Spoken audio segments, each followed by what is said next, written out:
Alors bonjour tout le monde, le temps que le tout allume, je vais me présenter. Alors avant de laisser la parole à Benoît, je vais prendre la parole une dizaine de minutes à peu près. Mon nom est Daniel Landry, j'enseigne au Collège La Flèche. La plupart d'entre vous, bon, vous êtes en secondaire 5 si je ne m'abuse, les élèves qui sont ici, vous terminez votre secondaire, alors c'est tout à fait approprié de parler de l'étape qui s'en vient. L'étape qui s'en vient, c'est l'enseignement, c'est le collégial. C'est donc les études collégiales. Et quelle place occupe l'histoire du Québec au collégial? C'est un peu de ça que je veux m'entretenir avec vous ce soir, donc assez brièvement. Si on regarde la prochaine diapo, constat de départ. Qu'en est-il de l'histoire au collégial? Je ne sais pas si vous avez une idée de la place que ça prend. Il y a deux constats qu'on peut faire. Le premier, l'histoire est quasi absente de l'enseignement collégial. Quels sont les étudiants qui reçoivent de l'histoire au collégial? C'est strictement les étudiants qui sont inscrits en sciences humaines. Contrairement, par exemple, à certains cours de la formation générale, vous le savez peut-être, il y a des cours de littérature, il y a des cours de philosophie, il y a des cours d'anglais, il y a des cours d'éducation physique. Donc, il y a une formation générale obligatoire que les étudiants doivent absolument parcourir s'ils veulent finir avec leur diplôme d'études collégiales. L'histoire est absente de cette formation générale-là. Ce qui fait en sorte que si l'étudiant fait le choix de s'en aller en sciences de la nature, fait le choix de s'en aller dans une technique, quelle qu'elle soit, l'histoire se trouve à être évacuée de son parcours carrément. Alors on peut se questionner à savoir si c'est normal que ce soit comme ça. Deuxième constat, l'histoire nationale est reléguée au second plan. Même dans les programmes de sciences humaines. Parce que là, on pourrait se dire, oui, mais bon, c'est à peu près un jeune sur 4 qui s'en va en sciences humaines. Alors, au moins, il y a un jeune sur 4 qui suit de l'histoire. C'est vrai. Mais quel est le cours obligatoire d'histoire pour les étudiants de sciences humaines? Est-ce qu'il y a quelqu'un qui peut me répondre? C'est un cours qui s'appelle Histoire de la civilisation occidentale. Un cours très général qui est très éloigné de l'histoire du Québec. Est-ce que ça veut dire qu'il n'y a pas du tout de cours d'histoire du Québec? Non. Si je prends l'exemple du Collège La Flèche, où j'enseigne, on a des cours d'histoire du Québec. On a un cours sur l'identité québécoise. Mais est-ce que ça fait partie de la formation obligatoire? Non. Ce sont souvent des cours optionnels qui vont être ajoutés. Alors, c'est les deux constats principaux qu'on peut faire pour commencer.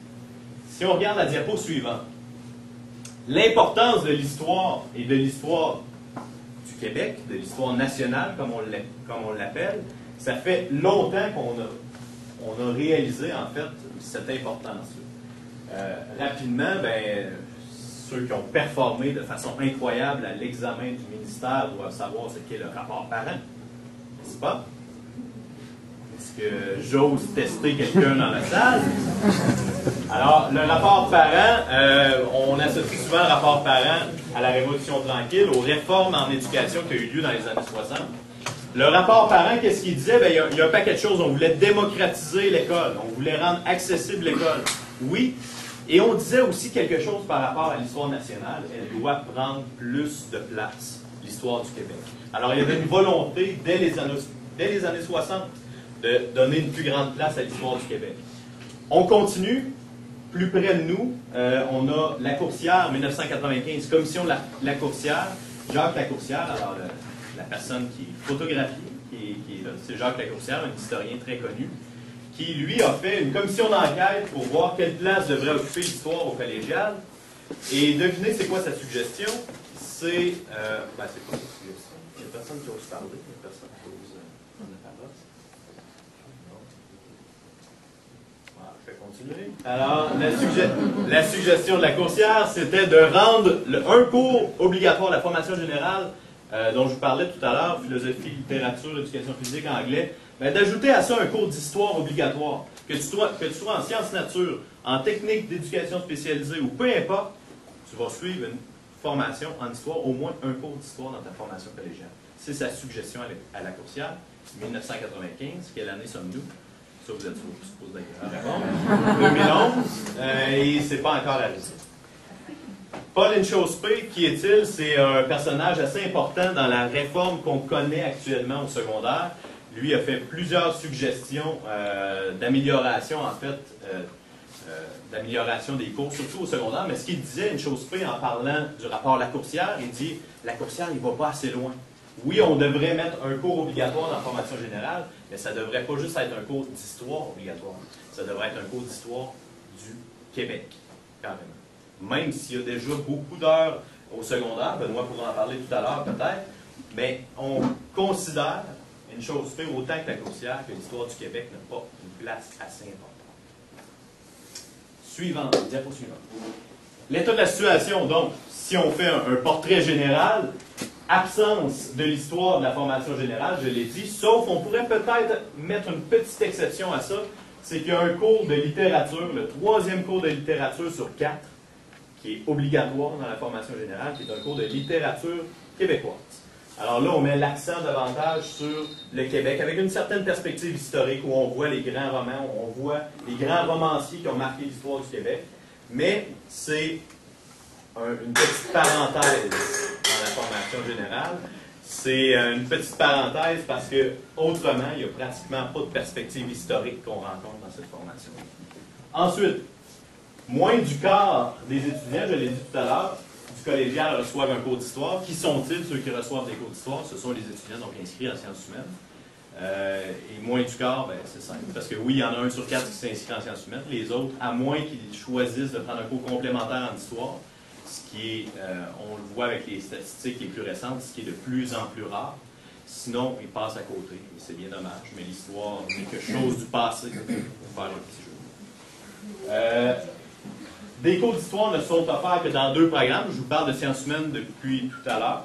Il faut savoir aussi que pour les passionnés d'histoire, j'espère qu'il y en a, j'espère que vous n'êtes pas juste des performants qui réussissent l'examen mais qui ne sont pas passionnés par l'histoire. Ça prend un peu de passion quand même.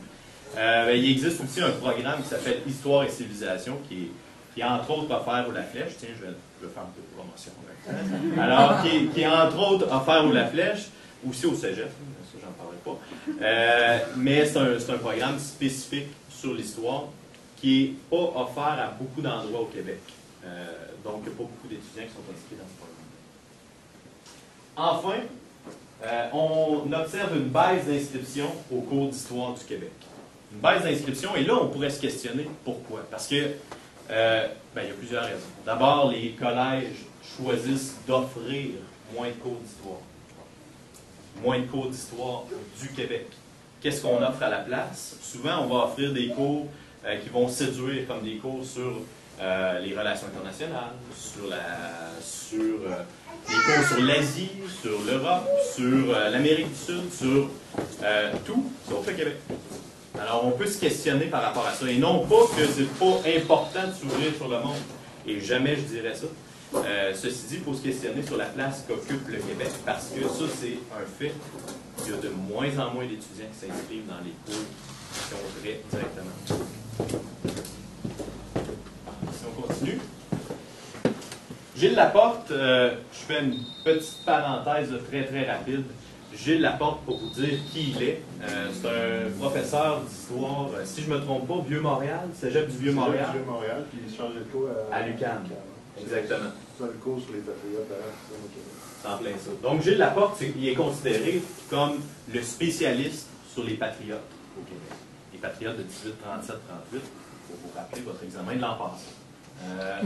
Donc, Gilles Laporte, ce qu'on lui a demandé de faire dernièrement, c'est de produire un mémoire, produire donc un travail, une étude sur qu'est-ce qu'on devrait faire. Alors, c'est lui qui fait les constats que je viens de sortir sur l'absence, la quasi-absence de l'histoire du Québec. Et là, il se dit, c'est quoi les solutions? Qu'est-ce qu'on devrait faire pour améliorer la situation? Il reprend un ouvrage, si vous me permettez, à la Société Saint-Jean-Baptiste de dire 4 mots en anglais.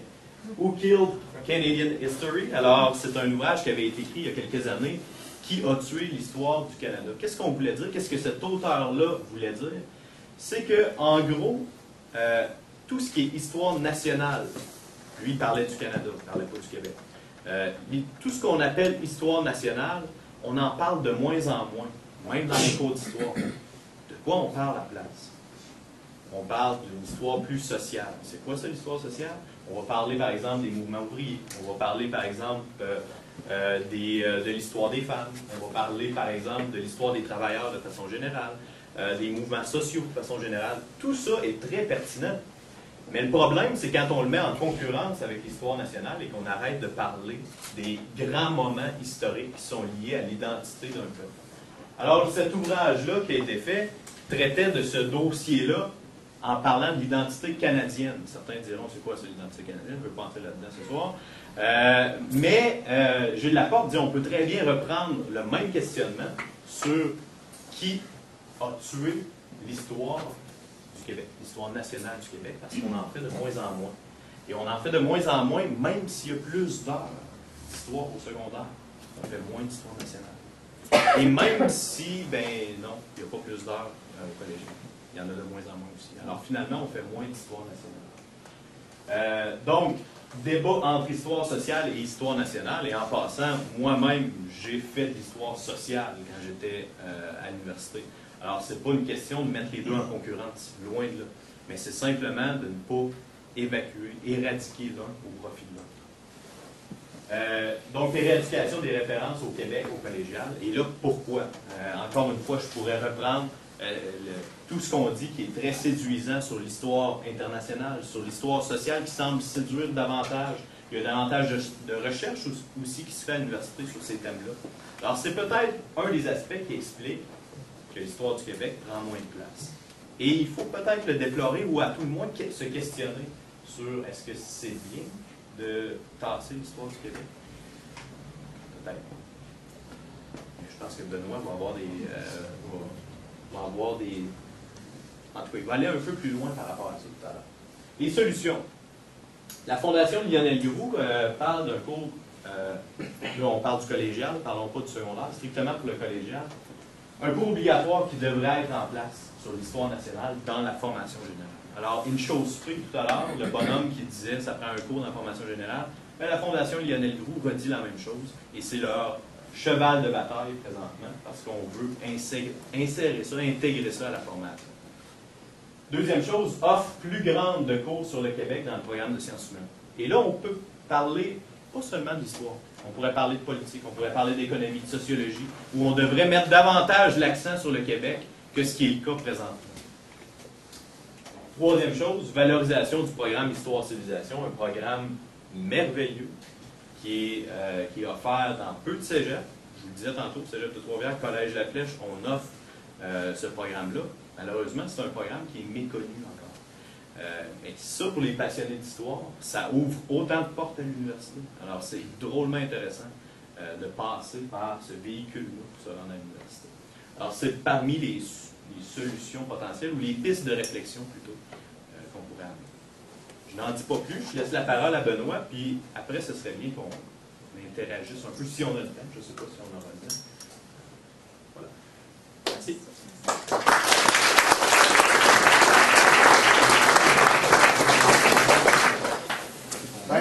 Bonjour tout le monde, on Benoît Dugré, simple, humble enseignant au secondaire, monsieur le professeur collégial. Je suis extrêmement touché d'être ici parce que, dans le fond, c'est la classe de l'aide ici. On a l'élite de l'élite de l'élite. Il n'y a personne qui dort sur le bureau, on vous enlève les bureaux. Merci d'être là, je me sens vraiment... c'est ce qui me fait vivre, de voir ces réussites. Puis là, on travaille. Souvenez-vous, l'année passée, hein, je vois Audrey ici, que je connais, Gabriel. J'ai vu Sophie tantôt. Puis Mme Otis. Il y en a plein. Valérie. Puis comment vous appelez? Marie-Philippe. Marie-Philippe. Il y en a-tu d'autres toujours? Les gars en arrière, je connais. Alors, une méthode de l'école Chavigny, on est donc bien bon à Chavigny. Je me sens vraiment privilégié de vous voir. Je prends 3-4 minutes pour vous parler de l'identité et de la culture québécoise. Je ne vous en dis pas plus. En fait, j'ai soumis 3 questions à mes élèves au secondaire sur la question de l'enseignement d'histoire au collégial. Je vous pense à un petit vidéo, c'est mon genre, ceux qui me connaissent. On va vous montrer ça tout de suite. Puis après, on va écouter les élèves, qu'est-ce qu'ils ont à dire. Donc, voilà, c'est sur YouTube. Qui était René Lévesque? René Lévesque. c'était le premier ministre du Québec. Il l'est encore. C'est encore premier ministre du Québec. Sauf que oui. Le nom du premier ministre du Canada. Le Canada, c'est à Toronto, ça. Le Canada, c'est pas mal partout autour de nous autres. Pas Jean Chrétien, là, le gars qui s'appelle, je m'en rappelle plus. C'est qui anime la poule aux œufs d'or? Jean Longueuil. C'est plus important ça que le premier ministre du Canada. Oui, du Canada, du Québec, c'était mieux. En quelle année le Québec est devenu un pays indépendant? En 1970? Ouais. C'est là que le Québec est enfin devenu un pays. Ouais. En 83, donc. Approximativement, en quelle année le Québec est devenu un pays indépendant? 1608.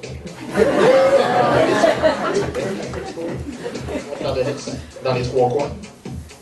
Oui. Je dirais qu'il y en a un officiellement. Attends une seconde. Une fleur de lys sur le drapeau québécois. C'est la grosse dans le milieu? Ou... Je pense que c'est ça. Là. Ben, moi, d'après moi, il y en a 5, je pense. Une grosse, puis 4, 2, chaque 2 en haut, 2 en bas. En diagonale. Bien sûr, là, ça. Donc, vous êtes nationaliste, donc combien il y a de fleurs de lys sur le drapeau québécois? Je crois qu'il y en a. Il y en a au moins une. On va se séparer avec ça. Okay. Mettons, si je vous disais 4, est-ce que ça se pourrait, ça? Ah, ben oui, là, ça se pourrait. Sur le drapeau québécois, il y a combien de fleurs de lys? Il y en a 1, 2, 3, 4. 4 x 4, 16, je pense. La même réponse, c'est 6. C'est fleurs de lys sur le drapeau québécois. Bon, mon Dieu. Alors, plusieurs avaient déjà vu ça. Ouais. Je fais un petit clin d'œil à ça, puis je vous pose une première question. À l'autre image. Les Québécois, un peuple sans histoire et sans littérature. Je cite Lord Durand, 1839. On va aller à l'autre. Comment peut-on expliquer notre manque de connaissances historiques concernant le Québec? Alors, c'est pas des Russes là, qui ont parlé, c'est des Québécois. C'est des gens, bon, je pense que ça vient de Montréal. Là, je reconnais un peu la rue Sherbrooke. Je sais pas, Sophie, as-tu une idée? Comment ça se fait qu'on ne connaît pas le nombre de fleurs de lys? C'est ma faute? C'est sa faute? C'est la faute à qui? Mauvaise réponse. Audrey? Le monde a oublié, c'était pas important. OK. Bon, les gars, à cette heure, les gars en arrière. Manque de cours d'histoire au collégial.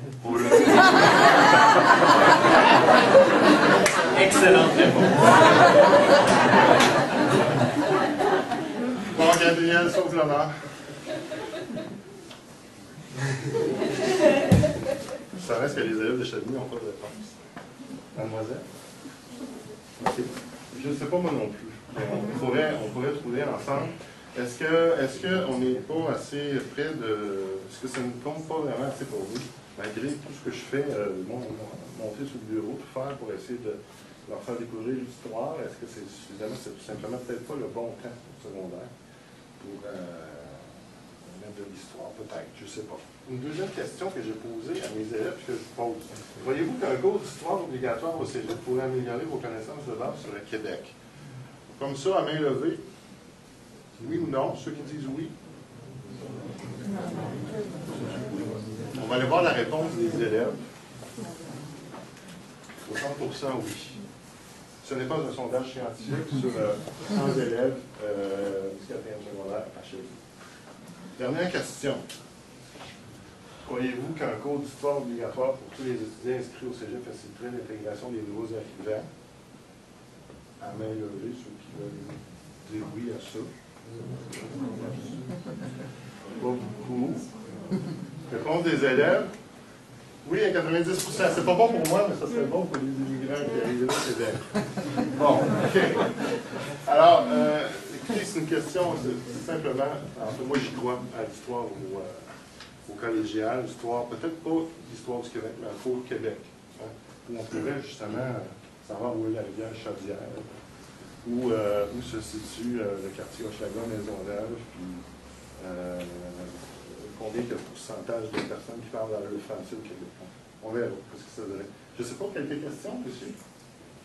La question est bête, mais où étiez-vous quand vous faites la réforme d'éducation? Ah, on ne nous a peut-être pas consulté. Si on ne consulte pas, imaginez-vous comment on est consulté? Ouais. C'est pas possible d'avoir des éducations comme je le dis. Peut-être que vous avez raison. Ceux qui ont fait de la réforme, ils ne savaient pas comment il y avait leur délai sur le drapeau. J'ai oublié la devise du Québec. Écoutez, je vous remercie d'avoir écouté ces quelques minutes, puis c'est simplement pour allumer votre propre réflexion à vous. Et puis sur ça, je recède la parole à notre hôte pour la suite des événements. Merci.